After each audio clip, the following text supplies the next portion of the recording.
Hi everyone, it's Margaret here with 60 and Me, and today I want to talk about one of my favorite topics, travel. Now, we wrote an article which I want to share with you, but I'm going to kind of weave my own experiences and stories into this. But it was basically that giving the gift of travel is one of the most wonderful things that, in my opinion, you can do. Maybe travel's not your thing, but maybe it's a virtual travel. But we've got some thoughts and ideas here. Now, Sandra Rusi, one of our writers, wrote this article, and it was called The 10 Best Trip Ideas for Your 70th Birthday. But personally, I think this is like a great list of things to do for any birthday over any age. But if you're looking to give someone a gift of a travel experience, or yourself the gift of a travel experience, then these are some ideas. Now, I'm kind of a birthday person. I like celebrating birthdays. So for me, it's kind of important. I'm going to just move my camera down a little teeny bit so you can see my body rather than just my head. But anyway, so I give myself travel gifts as much as I can. And I know people ask me how I save up for it. Well, they're always budget, and they're always the cheapest cruise, the cheapest room, because I don't have a lot of disposable income. And it's for me important, though, that I do some of these things. But some of these ideas are going to be ones that cost a few pennies, and maybe you can, work with your family to sort of contribute together. Like, give me this present for my, 70th. If they ask you what your idea of a great gift would be, this is what I'd like to do. I'd like to take one of these trips. But and maybe it's just a fantasy. Maybe it's just like these are bucket lists that would be really cool to do sometime.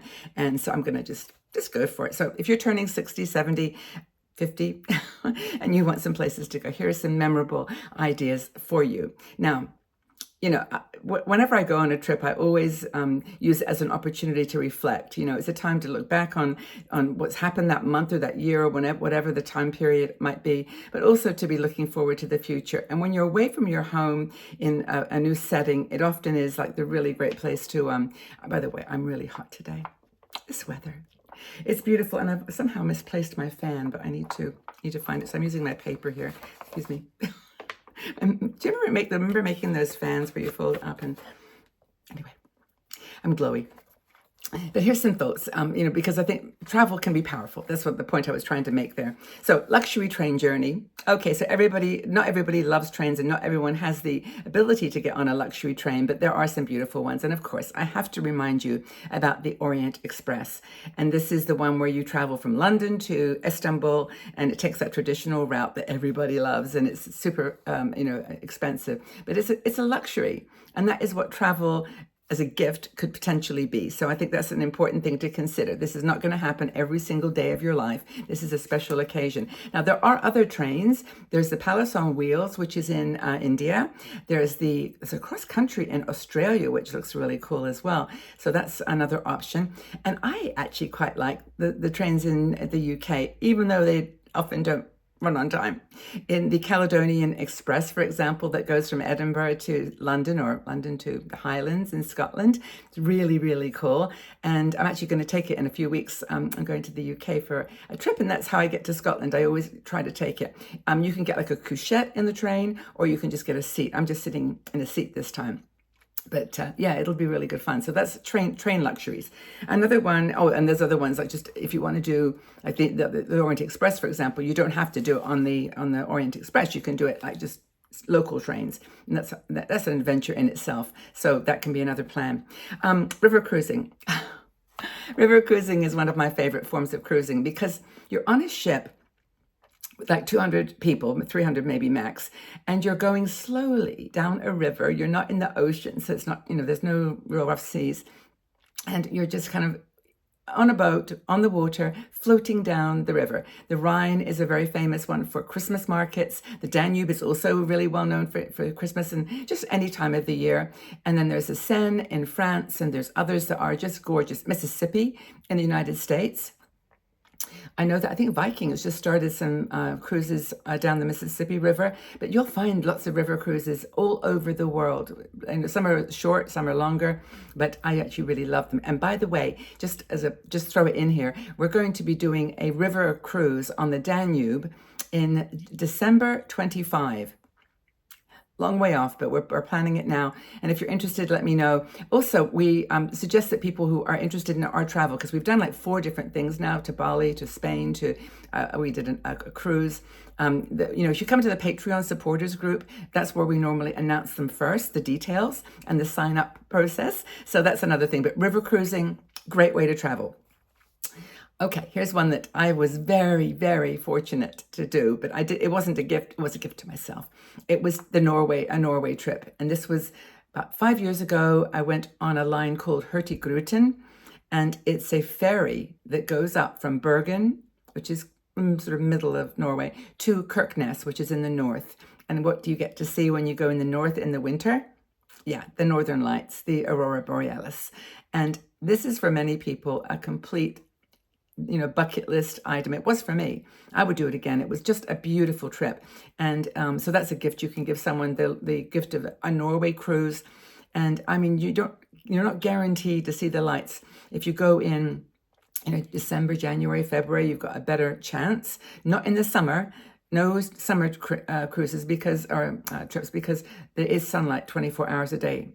You don't see any dark skies at all. So in those dark nights, that's when you see the northern lights, and it's breathtaking. Oh yes, a culinary tour. These are fun. I did one with a company called Flavors, and this was about, oh my gosh, 5, 6, 7, 8 years ago. And we went to Italy and to Puglia. And it was staying in a really beautiful little, like not a castle, but a villa. And there was one area of the villa where there was a kitchen. And every day we would go, and Antonio was our chef. And it's funny, I still keep in touch with Antonio. We still, say happy birthdays on Facebook. And he would teach us how to make pasta, how to make cakes, and then we'd eat them, of course. And it was just a cool trip. And during the day we'd cook, and then in the evenings we'd go to a town nearby and just do a little tour. So those kinds of culinary tours. Tuscany would be a great place to go for a culinary tour of Italy, because the geography is gorgeous. But there's culinary tours all over the world, and you can do those as an option for this gift that you might want to give someone or give yourself for a life experience. Another one that I've done personally, which I would highly recommend, and that's to go to a luxury spa retreat in Bali. Bali is a long way off. If you're living in Australia or New Zealand, you're fortunate because you're closer. And I know if you're in the States or if you're in anywhere other parts of the world, it's a long journey. It's like, it's 12 hours on a plane. But when you get to Bali, everything fades away. The memory of the long travel, everything just shines. It's a gorgeous, gorgeous place. And if you're interested in healthy eating, spa treatments with just the most luxurious environments, in the jungles or in the cities. It's just beautiful. There's temples, gorgeous architecture, and people are so friendly. It's a very beautiful, heartwarming place. So Bali is definitely a place. And then there's a bunch of others that are in the article. I'll put the link in the video, under the video.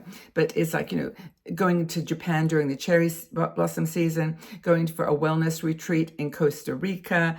The historic train journey. I forgot, the Rocky Mountaineer across Canada. That's another one. It's really cool. You could do a road trip. Like across the coastal highway in California, Route 66 across the country. There's so many cool things in the States that you can do. You don't have to go. Maybe I need to do a separate article just on United States, because I realize a lot of this has been focused on Europe and the rest of the world, but United States has got lots. But the most important thing, if you're booking this for someone else or thinking about giving yourself a trip, think about the mobility issues. Think about the cost, of course. Think about the accommodation. In Italy, for example, you won't find many hotels with lifts. So if you're on the second or third floor of a hotel, just always request lower levels. Those types of things. Check the mobility issues for your own personal or the person's personal needs. And consider the group dynamics. When we're 60 and me, because you're all sisters, we know that we're going to have a good time, that, we know who's going to be on the trip. But you often need to think about whether it's a younger group that tends to go on this trip. They'll often tell you recommended, like when you're making a booking, recommended for this age group or no older than.